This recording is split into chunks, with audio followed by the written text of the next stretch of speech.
Thank you, Nick. Moderna is now recommending a third shot of their COVID-19 vaccine by the winter for extra protection.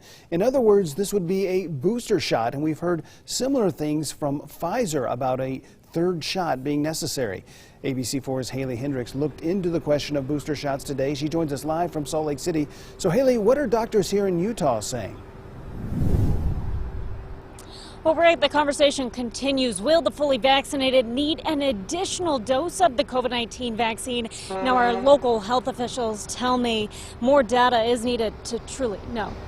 New data from Pfizer and Moderna shows their shots maintain high efficacy 6 months after the second dose, and say trials with booster shots are producing promising immune responses. Local doctors say while more data is needed to know if we will need a third shot, they say the first priority would most likely be given to people who had a less favorable response to the first 2 doses. Primarily immunocompromised people, immunosuppressed people. Our older individuals, those in long-term care facilities, those who are over 65. University of Utah Health's Dr. Sankar Swaminathan explains at what point a booster shot may be needed. So if we get a variant that really escapes the vaccine, and we get breakthrough hospitalizations and serious disease in the vaccinated, then we might benefit from a vaccine that's targeted against the new variant. The Centers for Disease Control and Prevention continues to review any new data. The organization also reporting if and when the science demonstrates booster doses are needed, they are prepared. But rather than only focusing on if a third shot will be necessary,